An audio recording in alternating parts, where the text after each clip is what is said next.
अबे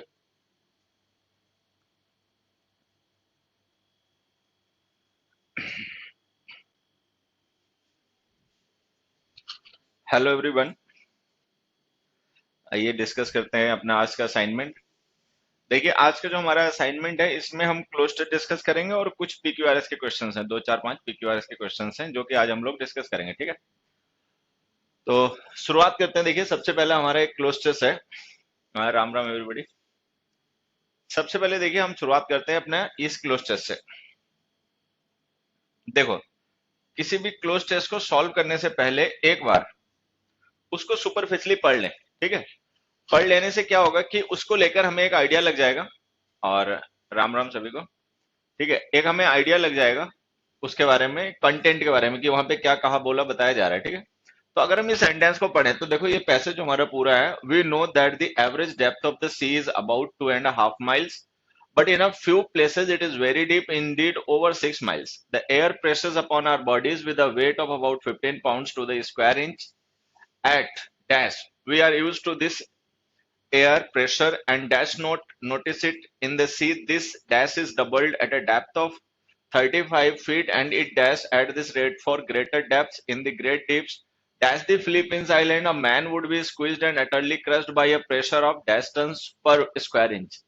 The pressure near the ocean floor is dash great that if you were to weigh a piece of wood and dash it to a great depth and then pull it dash again, it would no longer float.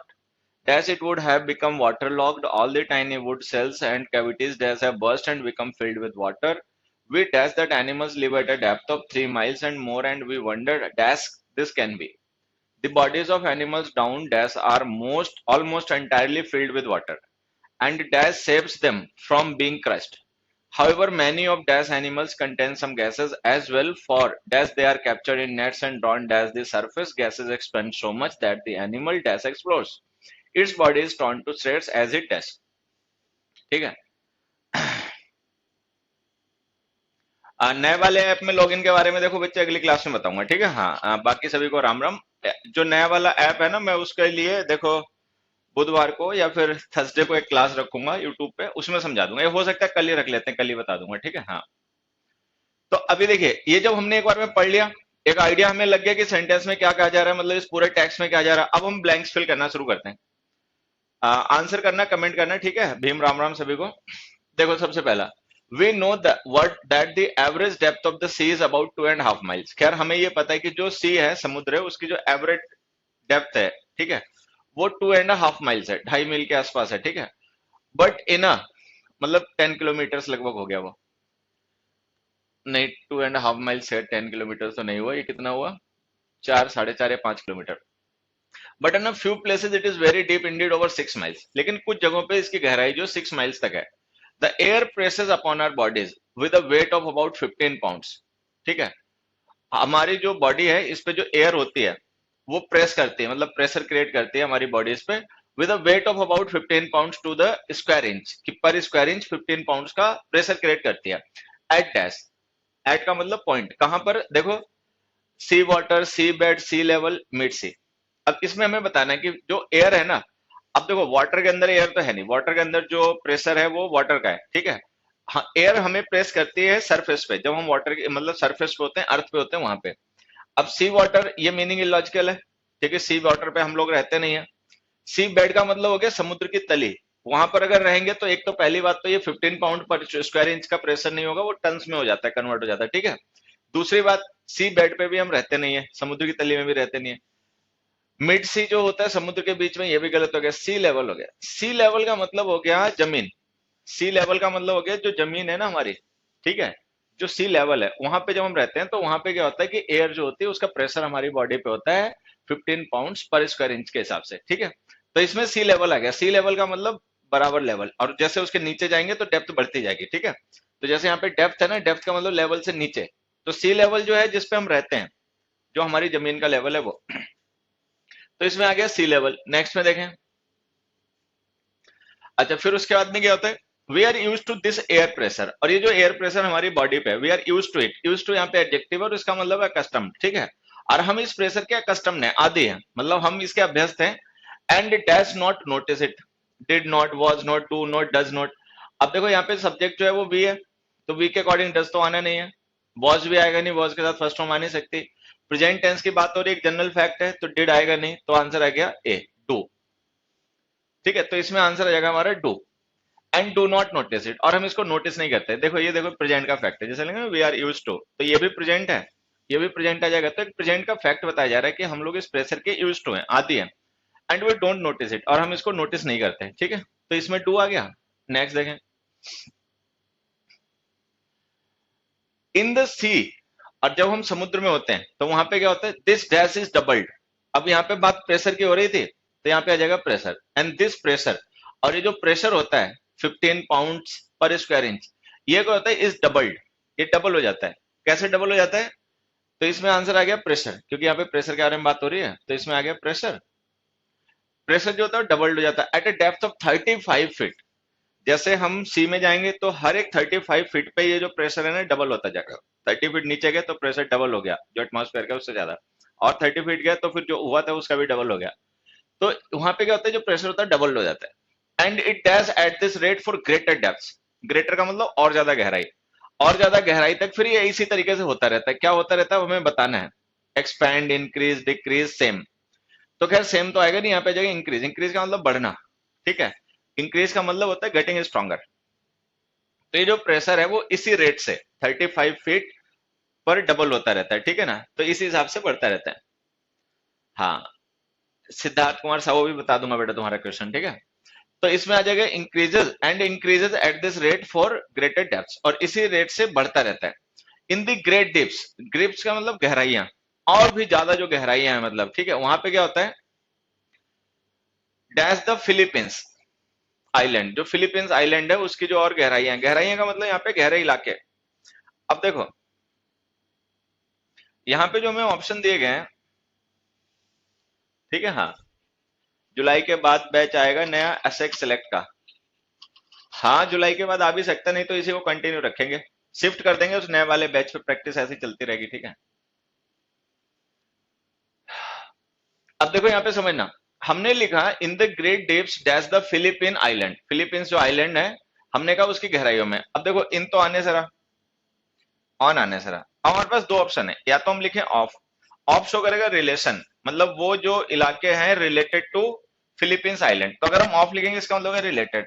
ये वाला of लिख देंगे तो इसका मतलब होगा distance, ये refer करेगा प्लेस को, ये रेफर करेगा पोजीशन को। तो ऑफ का मतलब दूर, उस चीज से दूर। अच्छा, ऑफ हम यूज कर सकते हैं, लेकिन ऑफ हम तब यूज करते सकते हैं जब हमारा सब्जेक्ट और मैटर जो है वो फिलीपींस आइलैंड हो। अगर हम फिलीपींस आइलैंड के बारे में बात कर रहे हो तो उससे दूर या पास की चीजों को रेफर करने के लिए हम इस प्रिपोजिशन का यूज करेंगे। लेकिन एक्चुअल में यहाँ पे फिलीपींस आइलैंड को फर्स्ट टाइम मेंशन किया गया, उससे पहले उसका कोई मेंशन नहीं है। तो यहाँ पे हम ऑफ नहीं लिखेंगे, यहाँ पे हम ये वाला ऑफ लिखेंगे। ऑफ का मतलब रिलेशन, पोजेशन। क्लास 1 से ना वीक हो गई, नहीं बच्चे बढ़ जाएंगे, अब सही होते हैं बहुत। अभी तुम लोग पता नहीं समझ पा रहे हो, अभी मैं आया हूँ मुखर्जी नगर से 8:30 बजे। ठीक है, अच्छा थोड़ा सा ऐसा भी नहीं, जिस दिन इंडिया का मैच होता है ना मैं मैच देखता रहता हूँ। ठीक है, तो ठीक है, तुम्हारे पेपर हो ही गए, मेंस का पेपर होना है, तो अभी हम इसको लाइन पे ले आएंगे, 1 डेढ़ हफ्ते में ये वापस लाइन पे आ जाएंगी। ठीक है, तो इसमें आ जाएगा हमारा of, in the great depths of the Philippine island. तो फिलीपींस आइलैंड का मतलब रिलेटेड टू, जो फिलीपींस आइलैंड है उसके आसपास की जो मतलब समुद्र है, वहां पे जो गहराइयां हैं। अ मैन वुड बी स्क्वेच्ड, वहां पे एक आदमी जो है ना वो, स्क्वेच का मतलब समझ जा रहे हैं, स्क्वेच का मतलब पिस जाना, पिस जाएगा। And utterly crushed bye a pressure of, और मतलब अटरली वो क्रश हो जाएगा, कुचल जाएगा बिल्कुल, बाय अ प्रेशर ऑफ, किस चीज से कुचल जाएगा, बाय प्रेशर ऑफ। प्रेशर किस चीज का, देखो ये क्या बताया इन्होंने, by a pressure of dash tons. अब उस टन से पहले हमें डिटर्मिनर लिखना है, टन्स नाउन हो गया, उससे पहले डिटर्मिनर लिखना है। सीवियर, सीवियर तो आएगा नहीं, सीवियर जो होता है वो इंटेंसिटी के लिए यूज होता है, डिग्री वगैरह। ठीक है, टन्स जो है वो मेजरमेंट की यूनिट है, उसके साथ कोई डिटर्मिनर आएगा जो नंबर को रेफर करता हो। सेवरल, अब्सोल्यूट, शेयर, तो यहाँ पे आ जाएगा, चूंकि प्लूरल लिख रखा है ना सेवरल टन्स, तो यहाँ पे आ जाएगा सेवरल, सेवरल टन्स, सेवरल का मतलब मैनी। तो वहां पे क्या, मैनी टन्स का जो प्रेशर है ना उससे वो पर्सन कुचल जाएगा पर स्क्वायर इंच। अच्छा, वो भी प्रेशर देखो पर स्क्वायर इंच पे सेवरल टन्स का प्रेशर वहां पे आ जाएगा। ठीक है, फिर क्या होगा, the pressure near the ocean floor is dash, क्या होगा, हाँ, अब जैसे हमने देखो यहाँ पे लिखा द द कहाँ चला गया, the pressure near the ocean floor is dash great. अभी जो ग्रेट हमने लिखा ना, ये एडजेक्टिव है, और ये एडजेक्टिव इस लिंकिंग और का कॉम्प्लीमेंट है। हमें उस एडजेक्टिव को डिस्क्राइब करने के लिए कोई एडवर्ब यूज करना है। नॉट, सेम, सो, सच। अच्छा, सच डिटरमिनर होता है, नाउन के साथ लिखा जाता है। ग्रेट जो है एडजेक्टिव, उसका सच आएगा नहीं, ठीक है।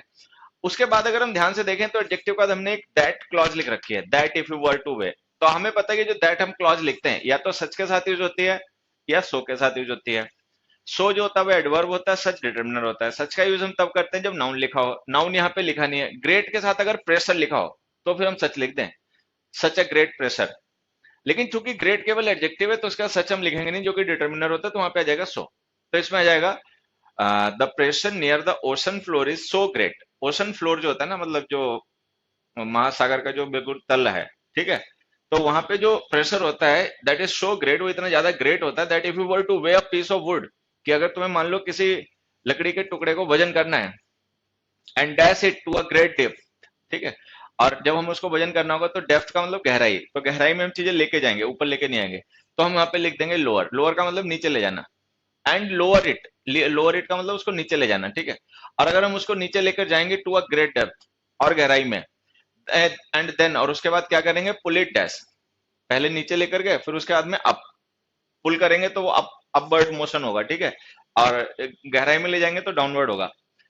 And lower it to a great depth and pull it up again, अगर हम फिर से उसको खींचेंगे तो क्या होगा, it would no longer float, तो ये फ्लॉट नहीं करेगा, ठीक है। हाँ, इसमें लोअर आ गया, उसमें अप आ गया, pull it up again, it would no longer float, तो ये फ्लॉट नहीं करेगा। क्यों नहीं करेगा float, dash it would have become water locked, क्योंकि ये बिल्कुल पानी हो गया होगा, उसकी हर एक चीज पानी ही हो गई होगी, वाटर लॉक्ड हो गया होगा, मतलब पानी के अलावा उसमें कुछ नहीं बचा होगा, ठीक है।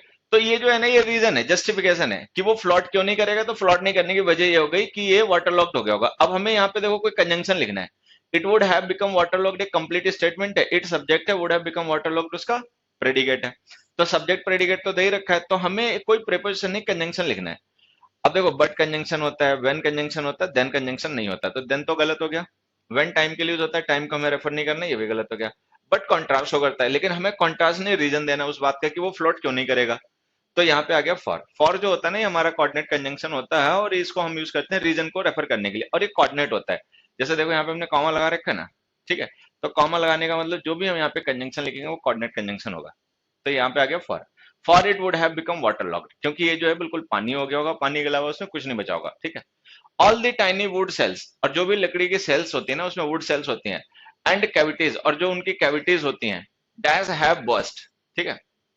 अब देखो, हमें गेस नहीं करना है, ये एक हम सिचुएशन अज्यूम कर रहे हैं, ठीक है। तो यहाँ पे वुड मॉडल लिखा ना, तो सेम मॉडल यहाँ पे ऑप्शन में आ जाएगा, ठीक है। हालांकि ऑप्शन में दे भी रखा होगा, ये दे रखा वुड हैव।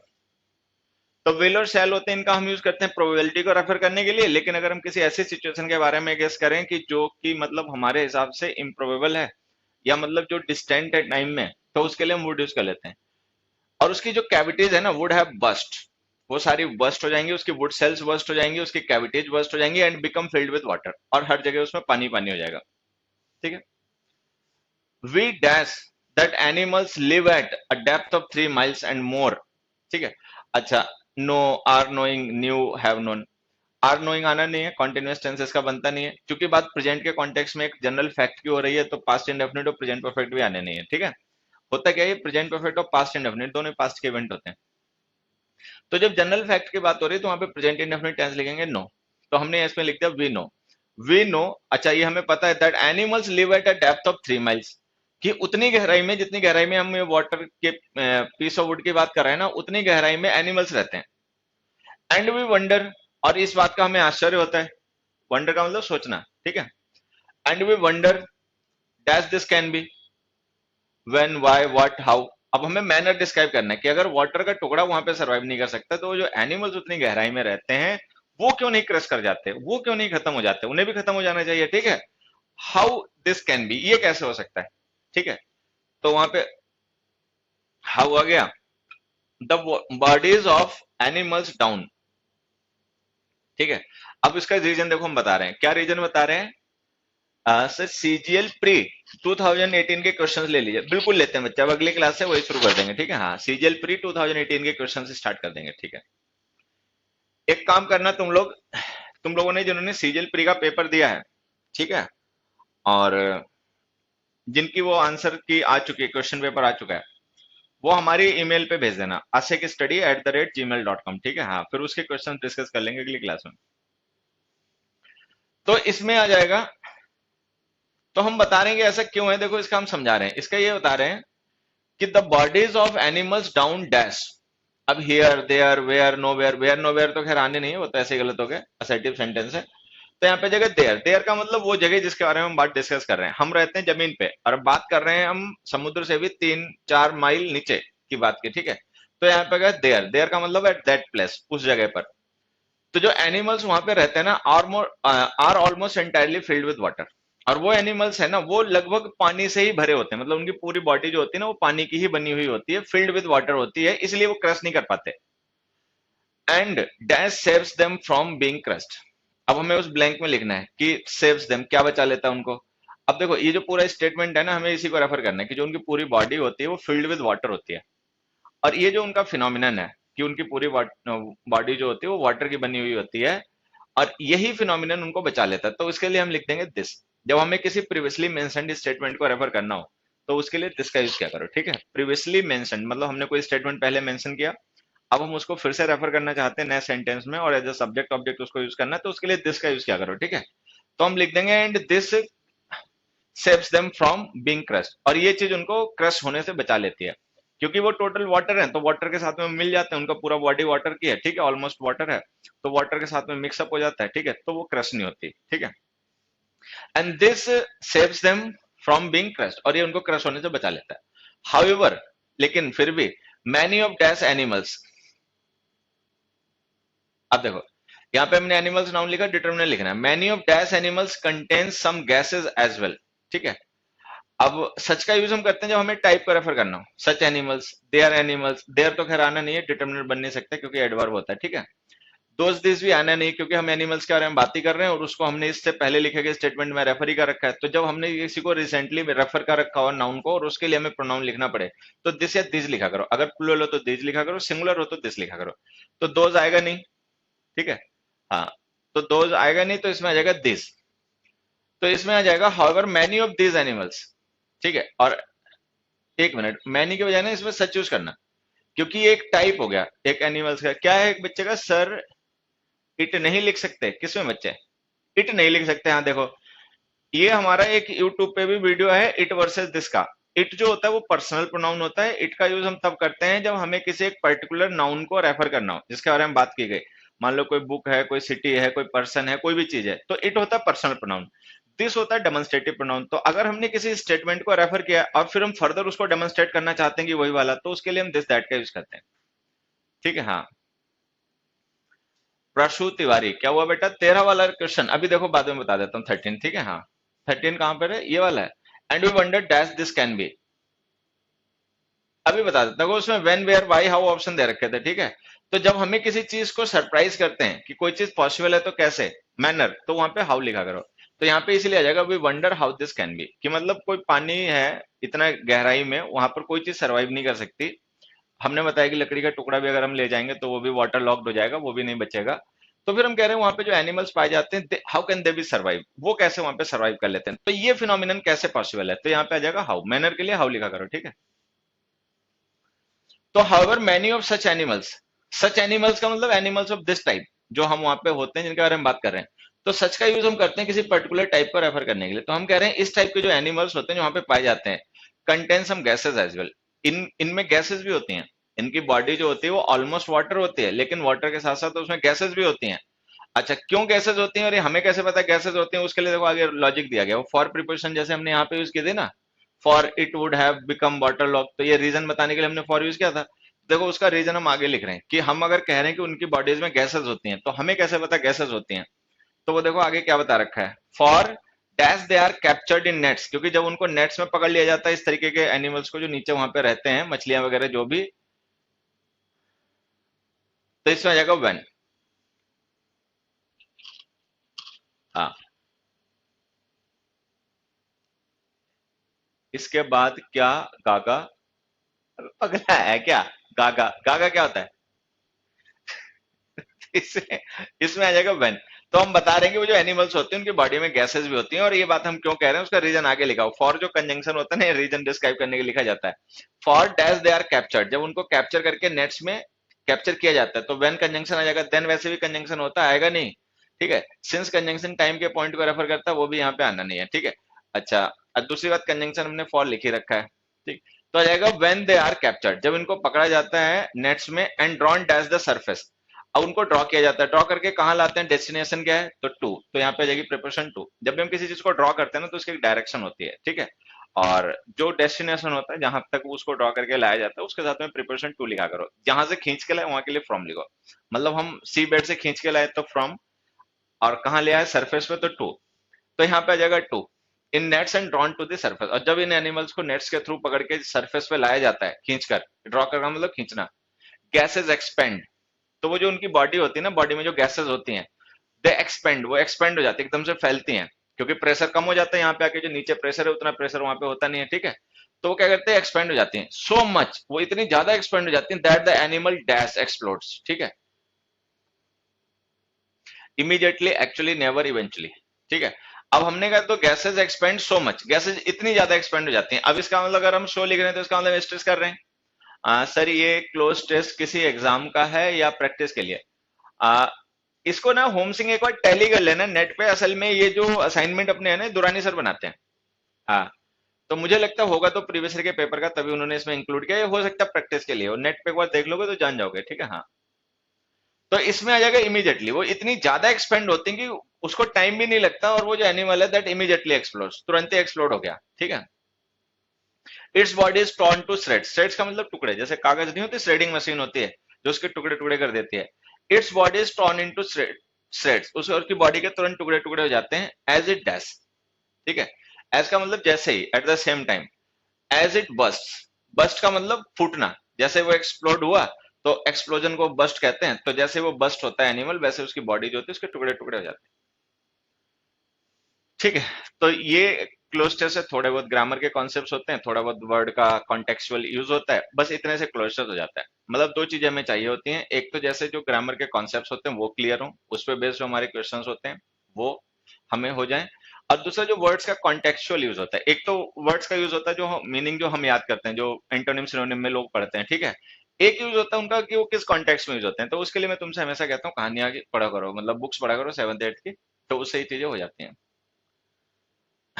अब आ गया हमारा क्लोजर टू, इसका भी वही करते हैं, एक बार इसको भी पढ़ लेते हैं। कोई भी क्लोजर होता है ना, उसको सॉल्व करने से पहले एक बार उसको सुपरफिशियली पढ़ लिया करो, ऑप्शन भले ही मत देखना, और ऑप्शन नहीं ही देखना, फिर ज्यादा टाइम लग जाएगा, ऐसे ही पढ़ लो।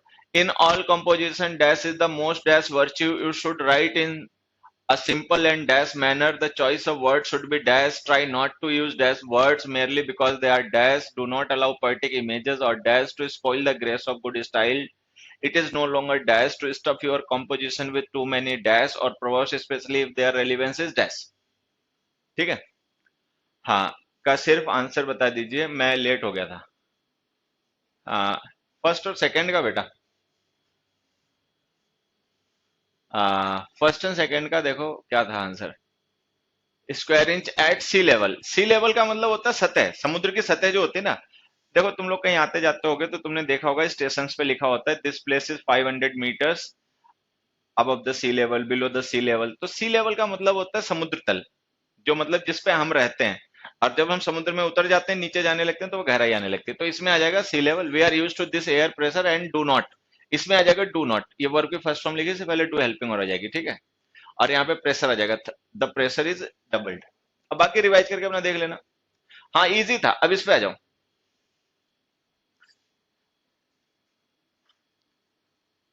हम्म, अब देखो ये क्वेश्चन हमारा है, इन all composition dash is the most dash virtue. Composition का मतलब होता है रचनाएं, कंपोजिशन का मतलब होता है रचनाएं जो हम लिखते हैं वो। तो हमने कहा जितनी भी रचनाएं होती हैं, जो भी हम लिखते हैं, चाहे हम कहानी लिखते हैं, चाहे हम कविता लिखते हैं, चाहे हम ऐसे लिखते हैं, कुछ भी लिखते हैं। ठीक है, dash is the most dash virtue, virtue का मतलब क्वालिटी। ठीक है, हाँ, गुण। तो dash is the most dash virtue, अब हमें बताना है कि यहाँ पे कि किस चीज को ये कहा जा रहा होगा कि वर्च्यू है। फ्लोरिस, अब देखो फ्लोरिस तो आना नहीं, वर्ब होती है। ठीक है, वहां पे हमें सब्जेक्ट लिखना है, ये गलत हो गया। रिजर्व भी वर्ब होती है, वो भी नहीं आएगा। डिजर्व जो होता है ये भी वर्ब होती है, ये भी नहीं आएगा। एक ही आंसर है, सिंप्लिसिटी, वही आ सकता है। ठीक है। तो simplicity is the most dash virtue. जो सिंप्लिसिटी होती है उसकी, जो मतलब सरलता होती है, ठीक है, हाँ, वो क्या होती है, is the most dash virtue, वो क्वालिटी होती है। कैसी क्वालिटी होती है, उसके लिए हमें एक एडजेक्टिव यहाँ पे लिख के बताना है। अब देखो ऑप्शन क्या दिया, described, depicted, admired, hidden. Hidden का मतलब छुपी हुई, ठीक है। डिस्क्राइब का मतलब जिसको एक्सप्लेन किया हुआ, डिपेक्ट का मतलब जिसको एक्सप्लेन किया गया, दोनों का मीनिंग लगभग सेम होते हैं, चित्रण करना। एडमायर्ड का मतलब जिसकी प्रशंसा की जाती है, लाइक की जाती है। एडमायर का मतलब था लव करना, लाइक करना। तो यहाँ पे एडमायर्ड हो जाएगा। जो सिंप्लिसिटी होती है रचनाओं में, that is the most admired virtue. उसका सबसे जो एडमायर्ड मतलब सबसे ज्यादा पसंद किया जाने वाला वर्च्यू होता है, वो होती है उसकी सरलता, कि सिंपल हो, ठीक है। आप कहानी लिखो, ऐसे लिखो, पोएम लिखो, लेकिन जो भी लिखो वो मतलब सिंपल हो। You should write in a dash simple. अब देखो ये एडजेक्टिव यहाँ पे आ गया ना, सिंपल, तो इससे पता चल गया। You should write in a simple and dash manner. और हमें लिखने की कोशिश करनी चाहिए। कैसे लिखना चाहिए हमें? In a simple and dash manner. अब देखो मैनर नाउन है, इन प्रिपरेशन का ऑब्जेक्ट, इसका एक एडजेक्टिव सिंपल लिखा हुआ है, एक एडजेक्टिव हमें और कोई लिखना है, ठीक है। ऑप्शन देखें कौन कौन से दे रखे। शोई, शोई का मतलब था दिखावटी। ऑर्नामेंटल का मतलब भी वही होता है, दिखावटी। तो ये दोनों नहीं आएंगे, ठीक है, क्योंकि इनमें सिंप्लिसिटी नहीं होती। जब हम दिखावा करते हैं तो वो सिंप्लिसिटी नहीं है, ठीक है। ब्यूटीफुल और स्ट्रेट फॉरवर्ड, ठीक है। ब्यूटीफुल का मतलब जिसको सजाया गया हो, जो सजावटी हो, ठीक है। और स्ट्रेट फॉरवर्ड का मतलब होता है सीधा, प्लेन। स्ट्रेट फॉरवर्ड का मतलब होता है प्लेन। तो इसमें आ जाएगा हमारा straight forward. You should write in a simple and. Hidden बेटा इसलिए नहीं आएगा क्योंकि ये सिंपल एडजेक्टिव देखो यहाँ पे दे ही रखा है ना। तो जब हम आगे किसी को सजेस्ट कर रहे हैं कि वो जो भी लिखे वो सिंपल लिखे और स्ट्रेट फॉरवर्ड लिखे, तो ऑब्वियस सी बात है यहाँ पे जो क्वालिटी होगी वो सिंपलिसिटी ही होगी, ठीक है, हाँ। अच्छा, एडमायर्ड वहां पे हिडन वर्च्यू। सिंप्लिसिटी है, आदमी जानेगा कैसे कि वो सिंपल है कि नहीं है? जब वो हिडन होगा तब, या जब वो एक्सप्रेस होगा तब? अगर हिडन होगा तो हम उसको कैसे जान पाएंगे?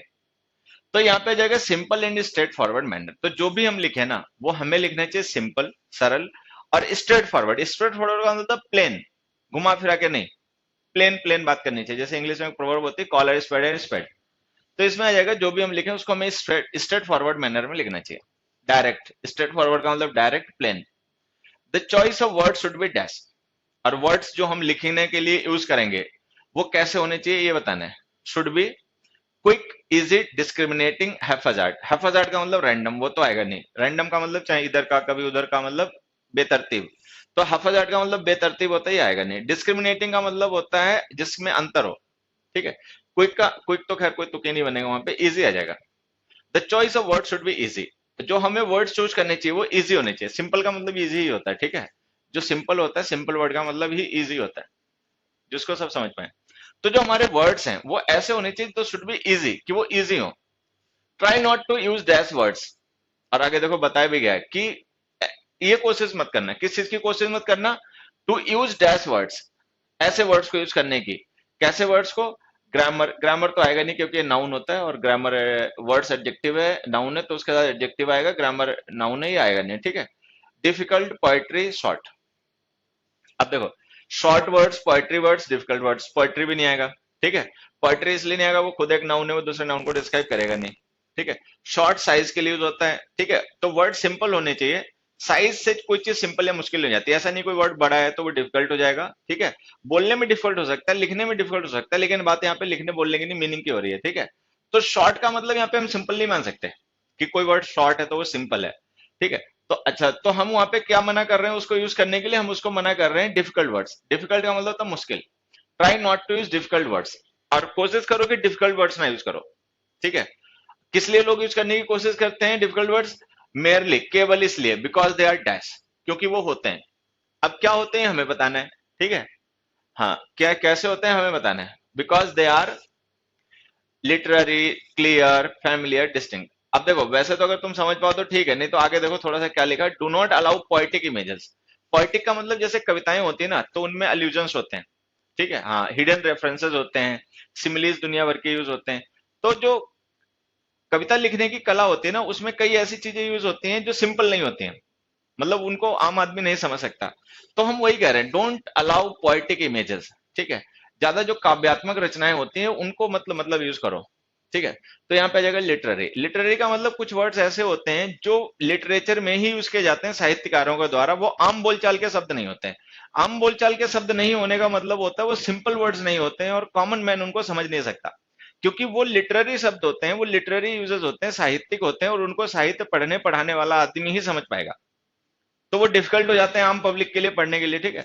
तो इसमें आएगा लिटरेरी, ठीक है। Don't use literary words, literary शब्दों का यूज ना करें, साहित्यिक शब्दों का यूज ना करें, केवल नहीं, डिफिकल्ट वर्ड्स का यूज ना करें, बिकॉज दे आर लिटरेरी, केवल इसलिए कि वो साहित्यिक हैं, साहित्य में यूज होने वाले शब्द हैं, लेकिन वो है मुश्किल, तो उनका यूज मत करो। डोंट अलाउ पोएटिक इमेजेस और dash to spoil the grace of good style. और जो अच्छे लेखन की जो मतलब स्टाइल होता है, उसको खराब मत करने दो। किसके द्वारा खराब मत हो जाने दो? ज्यादा काव्यात्मक बनने के चक्कर में। जब लिटरेरी वर्ड्स यूज करोगे तो इसका मतलब पोइटिक ऐसे लिख बैठोगे या पोइटिक टेक्स्ट लिख लोगे, जो भी लिखोगे वो पोइटिक हो जाएगा, काव्यात्मक हो जाएगा। और डैश, अब देखो क्या क्या ऑप्शन दिया है, स्टोरीज, पिक्चर, सिमिलीज, इलिस्ट्रेशंस। अब सिमिलीज जो है ना, ये पोइटिक एक डिवाइस होती है, मतलब एक फिगर ऑफ स्पीच होता है सिमिली, जिसमें हम क्या करते हैं, किन्हीं वर्ड्स को आपस में कंपेयर करते हैं for the sake of similarity, कि जिनमें कोई एक कॉमन क्वालिटी होती है, जैसे आ, चांद के जैसा चेहरा, अब मतलब वो दुनिया भर के होते हो, तुम जान जाओगे।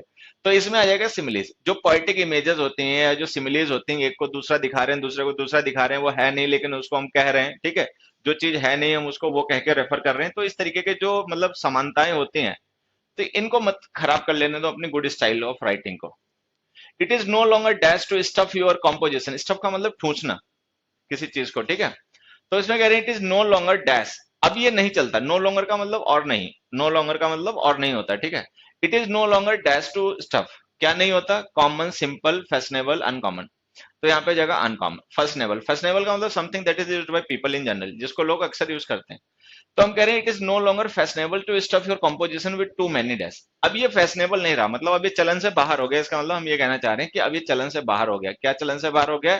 टू स्टफ योर कंपोजिशन, की जो तुम्हारी रचना है, चाहे कहानी है, चाहे ऐसे है, उसको स्टफ करना, जबरदस्ती ठूसना। किस चीज से?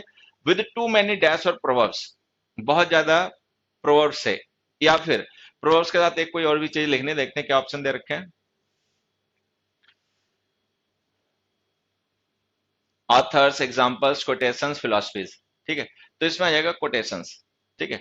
कि जो प्रोवर्ब्स हैं या लोगों ने जैसे बातें कही, कोटेशंस भी एक तरीके के प्रोवर्ब्स होते हैं, जैसे महान लोग जो होते हैं, ठीक है। हाँ, सेवंथ में बेटा, सेवंथ में हो जाएगा सिमिलीज। सिमिलीज का मतलब होता है समानताएं। पोइट्रिक में होता है पता है क्या? जैसे पोइटिक लैंग्वेज होती है, उसमें क्या होता है कि कोई एक चीज है नहीं, लेकिन हम उसको रेफर कर रहे हैं वो कह के। क्यों रेफर कर रहे हैं? क्योंकि उसकी क्वालिटी किसी दूसरी चीज की क्वालिटी से सेम करती है। अच्छा, लेकिन हमने बताया नहीं कि हम उसको ये क्यों कह रहे हैं, ठीक है। तो सिमिलीज का मतलब होता है समानताएं शो करना, दो चीजों में समानताएं शो करना बिना उनको डायरेक्टली मेंशन किए। तो इसमें हम क्या कह रहे हैं, it is no longer fashionable. अब ये फैशनेबल नहीं है, अब ऐसा लोग नहीं करते हैं। To stuff your composition with too many dash और प्रोवर्ब्स, कि अपने जो आप कंपोजिशन लिख रहे हो, चाहे कोई कहानी लिख रहे हो, कोई ऐसे लिख रहे हो, उसमें बहुत ज्यादा कोटेशन या प्रोवर्ब्स का यूज करो। पहले एक फैशन होता था ना, लोग बता देते थे कोई ऐसा लिखना है तो उसमें कोई महान आदमी का, ग्रेट पर्सनैलिटी का कोई कोटेशन लिख दो, उससे इंप्रेशन पड़ेगा। तो हम कह रहे हैं कि that is no longer fashionable. अब ऐसा नहीं होता कहीं पर भी, स्पेशली खास करके तब तो बिल्कुल भी फैशन में ये चीजें नहीं है, बिल्कुल भी यूज नहीं करनी चाहिए। कब? इफ देयर रेलिवेंस, अगर उनका जो रेलिवेंस है, उनकी जो तार्किकता है, ठीक है, इज डैश। अब देखो एक बच्चा वहां पे कह रहा है फिलोसफीज। अब एक चीज देखना, अगर मान लो हम यहाँ पे फिलोसफीज यूज कर देंगे, तो वो जो रेलिवेंस होती है ना, philosophy is always relevant. Philosophy हमारे जीवन से हमेशा ही रेलिवेंट होती है, ठीक है। अगर हम फिलोसफी यहाँ पे लिख भी दें, मान लो फिलोसफीज, पहली बात तो फिलोसफीज प्लूरल फॉर्म में लिखना गलत हो जाएगा, क्योंकि फिलोसफी नाउन अनकाउंटेबल होता है, सिंगुलर लगना चाहिए। लेकिन मान लो हम फिर भी फिलोसफीज लिख दें, तो ये रेलिवेंस जो है ना, ये किसकी है?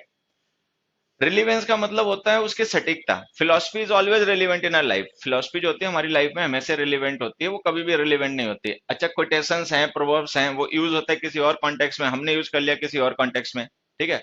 हम ऐसे लिख रहे हैं किसी और चीज के बारे में, और हमने कोटेशन किसी ऐसे पर्सन का यूज कर लिया जिसका उससे कोई लेना देना नहीं है, या हमने कोई ऐसी प्रोवर्ब यूज कर ली उस चीज में जिसका हमारे सब्जेक्ट मैटर से कोई लेना देना नहीं है, ठीक है।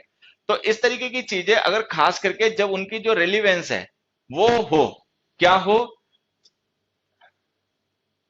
हाँ, चलो,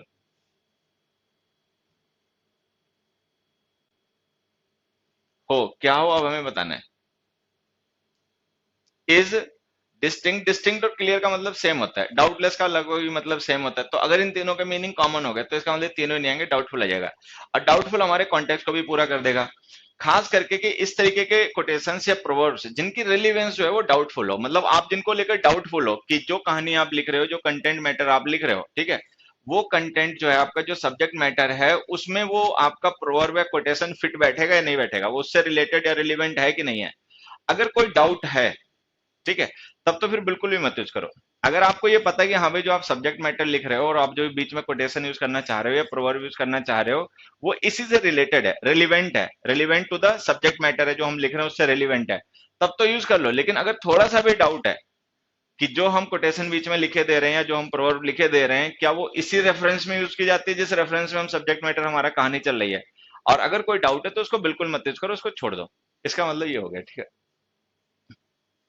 चल, अब एक काम करो, 2 मिनट अपने आप इसको पढ़ो, ठीक है, 2 मिनट का 1 मिनट अपने आप इसको पढ़ो, इसमें कोई हिंट वर्ड ढूंढो और कमेंट करो, फिर उसके बाद में मैं आंसर डिस्कस करूंगा, ठीक है। जब हमने पिछली बार PQR डिस्कस किया होगा और जैसे समझाया होगा कि वर्ड्स को आपस में रिलेट करने के लिए हिंट वर्ड्स का ढूंढो करो, मतलब कोई प्रिपोजिशन ढूंढो, कोई कंजंक्शन ढूंढो, कोई एडवर्ब ढूंढो, कोई डिटर्मिनर ढूंढो, कोई प्रोनाउन ढूंढो, ठीक है। और ये पता लगाओ कि कौन से पार्ट के बाद में कौन सा आएगा या किससे पहले कौन सा आएगा, फिर उसके बाद में हिंट्स ढूंढो पहले, और फिर उसके बाद हम लोग इसे डिस्कस करेंगे। CPT नहीं हुआ क्या आपकी? चलो अच्छा, करवा देंगे CPT।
आंसर करो।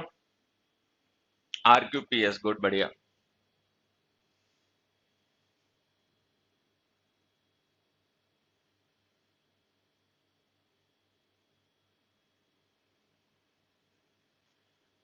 अब देखो, जैसे हमें कैसे हिंट्स ढूंढने चाहिए मैं बताता हूँ।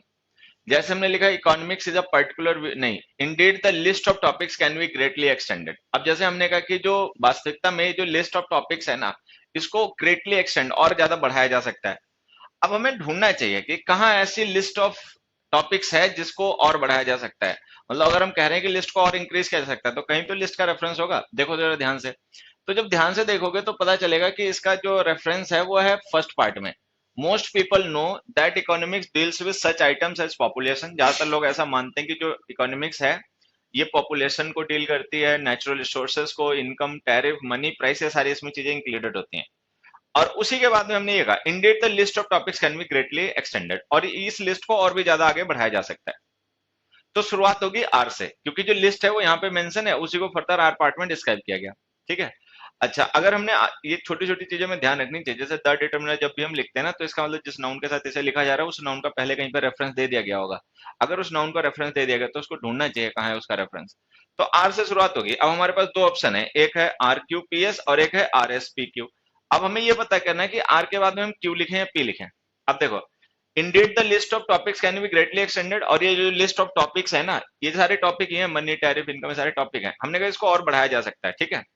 अब इसके बाद में पी लिखें या एस लिखें या क्यू लिखें, ये पता करना है। एस में देखो क्या लिखा है, economics is a particular view of reality, ये लिखा हुआ है।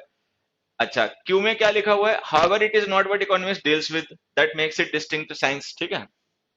और हमने कहा आर के बाद में क्यू आ गया, पी एस आ गया। अच्छा, एक चीज यहाँ पे ध्यान से अगर तुम लोग देखोगे ना तो और निकल के आएगा कॉन्सेप्ट। जैसे एस पार्ट में हमने लिखा economics is a particular view of reality, कि जो इकोनॉमिक्स है ना वो सच्चाई का, जो हमारी सच्चाई है उसका एक मतलब व्यू है, उसको देखने का नजरिया है। फ्रॉम दिस व्यू, और इस व्यू से human behaviour is seen as activity directed. तो अगर हम सिक्स पार्ट देखें ना, तो इससे पहले एस आना चाहिए। अब हमें पता चल गया शुरुआत आर से होगी, लास्ट में एस आएगा, तो ये हमारा ऑप्शन सी आंसर हो गया। हाँ, तो हमारा आंसर हो गया आर क्यू पी एस। हाँ, सबसे ज्यादा क्वेश्चन इसके लिए इसलिए गलत हो रहे हैं बच्चे, क्योंकि देखो ये जो हमारे पीक्यूआरएस होते हैं ना, हमने पहले भी समझाया होगा कि पीक्यूआरएस सॉल्व करने में जो हमारे ग्रामर के सबसे ज्यादा हेल्प करने वाले कॉन्सेप्ट्स हैं वो देखो कौन से हैं। एक है डिटर्मिनर्स, एक है प्रोनाउंस, एक है प्रेपोजिशंस, एक है एडवर्ब्स, एक है conjunction.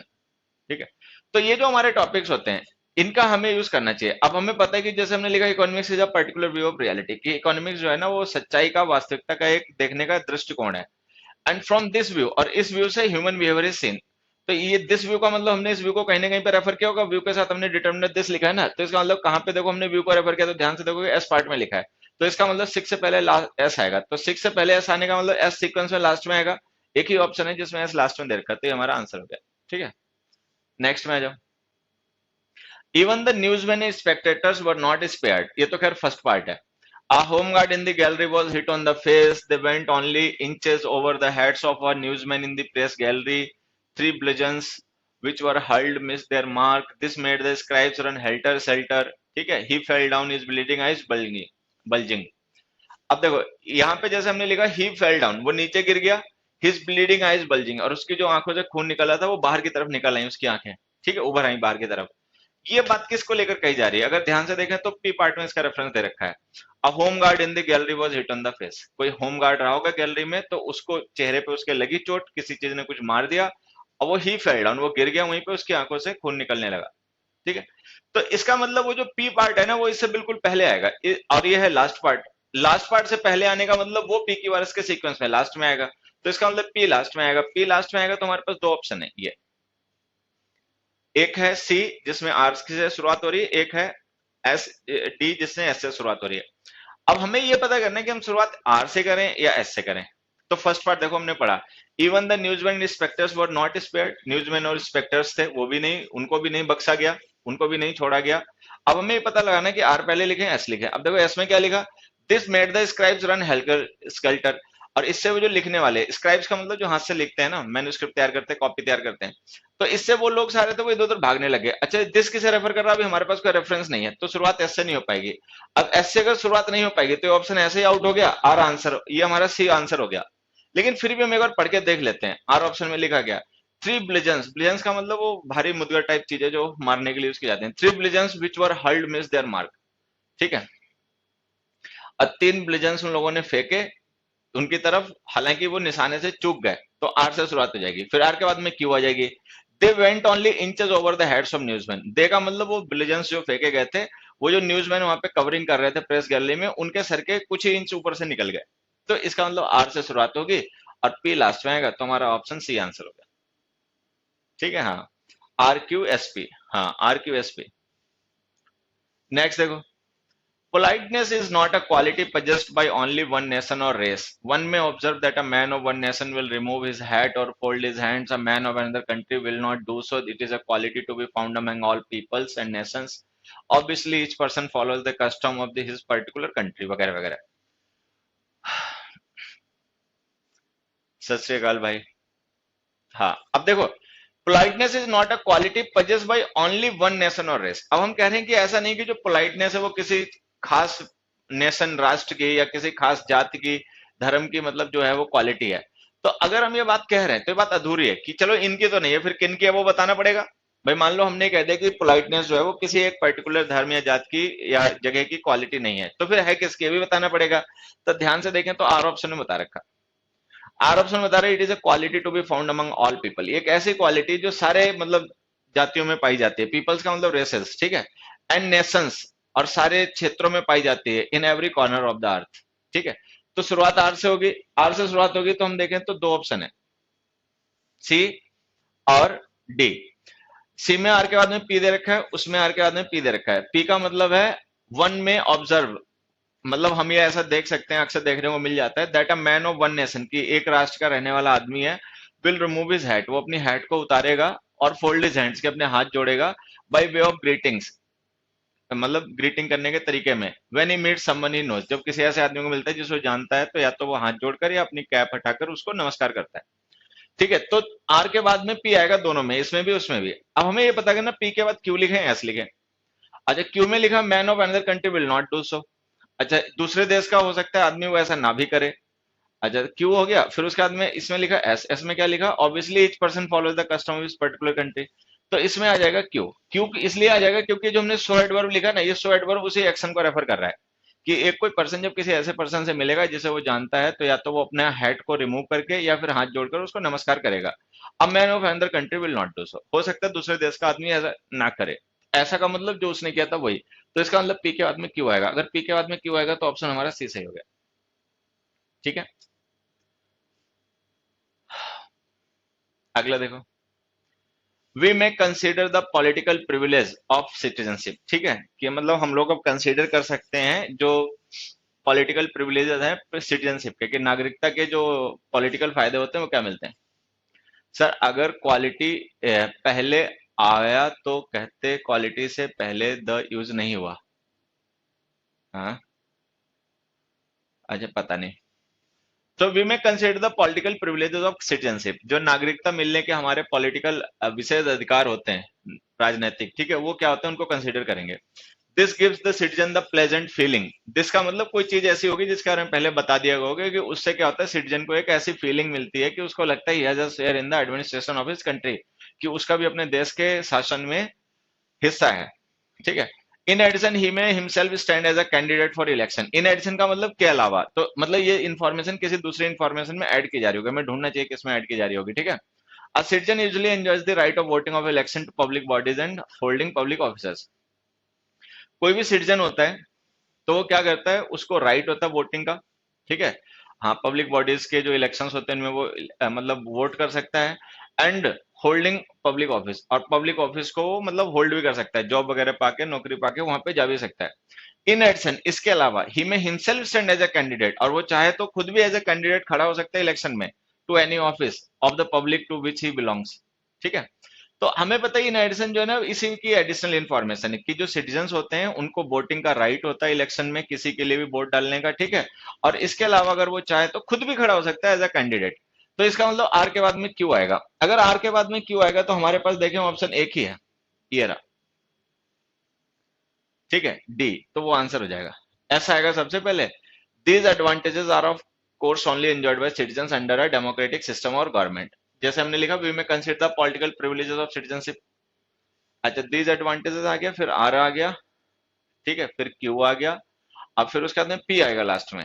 This gives the citizen the pleasant feeling, और ऐसा करने से उसको ये फीलिंग आती है। हाँ ठीक है, आर, ये बिल्कुल सही सीक्वेंस बन गया, एस आर क्यू पी। ठीक है, तो इसका आंसर क्या कमेंट कर रहे हो तुम लोग, आर पी क्यू एस। पिछले वाले क्वेश्चन कमेंट कर रहे हो क्या, पी क्यू आर एस। बच्चे, इसका आंसर है एस आर क्यू पी। ठीक है, ये डी ऑप्शन। क्योंकि ये जो है ना इन एडिशन, वो आएगा इसके बाद में, आर के बाद में। ठीक है। और आर के बाद में जब क्यू लिखोगे तो एक ही ऑप्शन है वैसे हमारे पास। अच्छा, फिर उसके बाद में देखो, आर के बाद में क्यू आया, फिर क्यू के बाद में पी आ जाएगा। अब जैसे हमने कहा कि कोई भी पर्सन है वो चाहे तो खुद भी एज ए कैंडिडेट इलेक्शन लड़ सकता है, तो उससे एक ऐसी फीलिंग आती है कि उसका भी अपना हिस्सा है। ठीक है। This gives the citizen the pleasant feeling. इससे उस सिटीजन को एक ऐसी अच्छी फीलिंग महसूस होती है कि उसको भी लगता है कि देश के शासन व्यवस्था में उसका भी अपना शेयर है। तो इसका आंसर आ गया पी। तो ये जो दिस है ना, दिस इसको रेफर कर रहा है, ये इसको रेफर कर रहा है, तो आर क्यू पी सीक्वेंस बन गया। एक ही ऑप्शन है जिसमें आर क्यू पी दे रखा है, तो ये हमारा आंसर हो गया। अच्छा, एक बच्चा पूछ रहा है वाई नॉट सी, तो अपने आप सोचो कि ये जो पी है ना, ये क्यू के बाद आएगा, पहले नहीं। ठीक है बेटा। फिफ्थ क्वेश्चन देखो, the study of speech disorders due to the brain injury suggest that patients can think without having adequate control over their language. ठीक है, जो स्टडी है स्पीच डिसऑर्डर्स की, जो ब्रेन इंजरी की वजह से हो जाते हैं, उस स्टडी से ऐसा पता चलता है कि जो पेशेंट्स हैं, ठीक है, can think without having adequate control over their language. ठीक है, अगर वो अपनी लैंग्वेज के ऊपर कंट्रोल अच्छा खासा ना रखें, फिर भी वो सोच सकते हैं, अच्छा सोच सकते हैं। ठीक है। But they succeed in playing games. अब ये बट हमने कंजंक्शन लिखा है, ये किसी चीज कॉन्ट्रास्टिंग इवेंट को रेफर कर रहा होगा, किस इवेंट को कॉन्ट्रास्ट किया जा रहा है हमें सोचना है। Some patients for example fail to find the names of objects presented to them.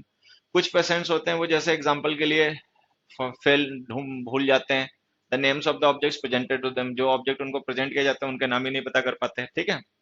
They can even use the concept needed for chess playing, though they are unable to access many of the concept in ordinary language। ठीक है, अब वो जो chess playing के बहुत से concepts हैं वो इनको यूज कर लेते हैं। They even find it difficult to interpret long written notice, बड़े बड़े रिटन नोटिस होते हैं वो नहीं पढ़ पाते हैं। How they manage to do this we don't know, अब वो कैसे ऐसा कर लेते हैं हमें नहीं पता। अब देखो, ये जो हमने इवन इंफॉर्मेशन लिखी ना, they can even use the concept needed for chess playing, जो चेस प्लेइंग के लिए कॉन्सेप्ट चाहिए होते हैं वो तक उनका यूज कर लेते हैं। तो हम इवन यहाँ पे यूज कर रहे हैं, तो इसका मतलब ये बात हम यहाँ पे कर रहे हैं स्ट्रेस के साथ कह रहे हैं। लेकिन इससे पहले कोई बात हमने कही होगी जिसको स्ट्रेस करने के लिए इसका यूज किया जा रहा है, वो स्टेटमेंट अगर हम देखें तो ये हो सकता है, but they succeed in playing games of chess, लेकिन ये लोग गेम खेल लेते हैं चेस का। और गेम छोड़ो, even use the concept needed for chess playing, और चेस प्लेइंग के लिए जो कॉन्सेप्ट होते हैं वो उस तक यूज कर लेते हैं। तो इसका मतलब पी के बाद में आर आएगा। अगर पी के बाद में आर आएगा तो हम वहां देखें हमारे पास दो ऑप्शन है, दो क्या एक ही है, ये है बस, क्यू एस पी आर। ठीक है, अब इस हिसाब से देखो, जैसे हमें पता है क्यू एस पी आर आएगा तो हम एक बार पढ़ के देख लेते हैं। सम पेशेंट्स फॉर एग्जाम्पल, हमने कहा जैसे कुछ पेशेंट्स होते हैं जैसे they fail to find the names of objects presented to them, कि उनको जो ऑब्जेक्ट्स प्रेजेंट किए जाते हैं उनके नाम तक नहीं याद रख पाते हैं। फिर उसके बाद ऐसा आ जाएगा, they even find it difficult to interpret long written notice, और बड़े बड़े लॉन्ग रिटन नोटिस होते हैं उसको इंटरप्रेट भी नहीं कर पाते। ठीक है, पी उसके बाद आ जाएगा, but they succeed in playing games of chess, लेकिन वो चेस के गेम्स खेल लेते हैं और उसके लिए जो कॉन्सेप्ट जरूरी होते हैं वो भी याद कर लेते हैं। तो इस हिसाब से हम देखें क्यू एस पी आर हमारा सही सीक्वेंस बन गया। ठीक है, चल, तो ये था आज का हमारा डिस्कशन। इसी के साथ में देखो मैं फिर से बता देता हूँ, पीक्यूआरएस के लिए एक तो पढ़ने की आदत डालो, और ग्रामर के जो 5 चैप्टर्स हैं, प्रोनाउन, प्रेपोजिशन, डिटर्मिनर, और pronoun, preposition, determiner, conjunction, adverbs, इनके कॉन्सेप्ट क्लियर करो। ठीक है, ये 5 चैप्टर्स जो है ना ये पीक्यूआरएस सारे करवा देते हैं। तो इन चैप्टर्स को बढ़िया से रिवाइज करो, सीखो, समझो। ठीक है, जल्दबाजी में चीजों को किया मत करो, समझने के बाद में टिक किया करो। ठीक है, और बाकी तो सब ठीक है। अब हम लोग मिलते हैं अगली क्लास में जल्दी ही, परसों मिलेंगे। ठीक है, और बाकी आज के लिए सभी को bye, good night, take care.